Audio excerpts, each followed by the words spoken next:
Live from Action News 5 Studio, you're watching A Better Memphis. Well, joining us now live right here on A Better Memphis is a woman who is CEO of the Boys and Girls Club of Greater Memphis, Gwendolyn Woods. Welcome back to A Better Memphis. Thank you for having me.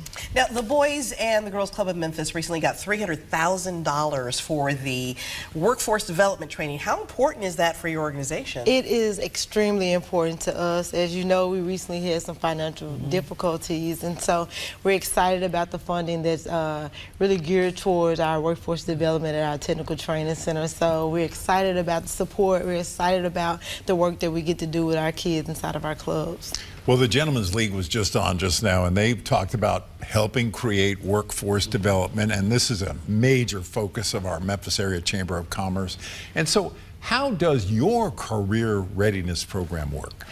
So we have a technical training center, and we deal with kids from 14 to 22 years old. And at our technical training center, we focus on workforce development. We have logistics, we have culinary arts, we have welding, we have STEM, and so kids that have come to our program, they get to get certifications in those programs, and we focus on job readiness, interview skills, mock interviews, resume writing. We go to different places so the kids can, the job that they will hope to obtain, that they get to visit some of these places and see it in action. So the kids leave very prepared to enter the workforce. And when you're invested in the kids, then everybody wins, especially the community that we reside in. Right, definitely. And earlier this year, you announced the closure of 9 high school sites due to loss in funding, as you mentioned briefly. How has that impacted your organization? How are you able to carry on and reach kids still? Well, we have our traditional sites. One thing about it,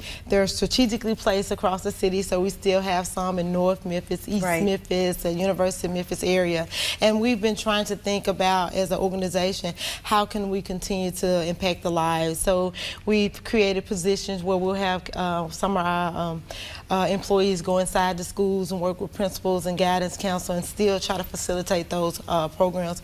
We're still out talking to people in the community, try to get donations, and so that hopefully we can come back to the table and open some of those clubs and impact those lives. We haven't given up. We're blessing delayed is not denied. Oh, that's beautiful. You know, as you appeared here before here on Action News 5, we talked about the school closures, and your board did a heroic thing and raised the money independent of the federal government to keep those clubs open for a much longer period of time than would have been allowed. They went above and beyond. They went above and beyond, and so you're looking to try to do that again at some point in the future. Let's talk about the federal government's decision, though, to freeze some $7 billion in education funding. The president and CEO of the Boys and Girls Club of America released a statement about this. He said it could close over 900 clubs across our country, affecting more than 220,000 children and nearly 6,000 employees.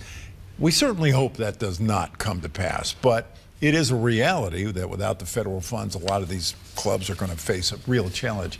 What does that look like impact-wise on the Memphis level? Well, a lot of the funding that they're talking about at Boys and Girls Club of America is called the 21st Century Grant. It's a huge grant that most people, most Boys and Girls Club get. Fortunately for Boys and Girls Club of Greater Memphis, we are not a participant in the 21st Century Grant. So we do have other grants that we've already received funding this year so far. I feel we really hope that they get that money for the other ones, but that particular grant will not affect Boys and Girls Club of Greater Memphis. Good, good to hear.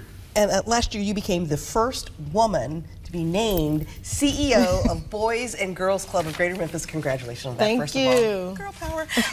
How would you describe your tenure during this time so far? I love it. I feel I've worked for the organization nearly 10 years in different capacities within the organization, and I feel like every job has equipped me for this position.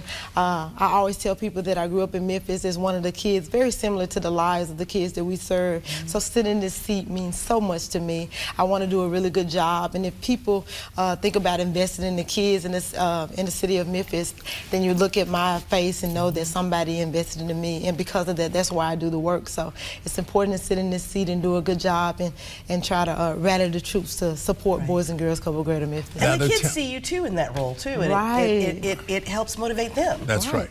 So they're telling us to wrap up, but I got to ask you one more question, and that is, I just want to underscore the graduation rate of members of the Memphis area Boys and Girls Club from high school. Right. Seniors that go to our Boys and Girls, it's 100% graduation rate. So we try to encourage that we can get kids to attend our after-school program at least three times a week. Then those kids tend to 100% graduation. So sign them up for Boys and Girls Club. That's just a remarkable statistic, and it's a great blessing to this city and to our whole greater Mid-South community. So thank you, Gwendolyn, for coming on back. Thank you for sharing that good shout out. I feel like we're family. Yeah, and it's one of the reasons too that why the community needs to support the Girls and Boys Club if we can't get federal funding. Right, bgcm.org. Go to our website. All right. Thank you. Thank you. Again, Glendon Woods from the Girls and Boys Club of Greater Memphis. Thank you so much again. Thanks for having me.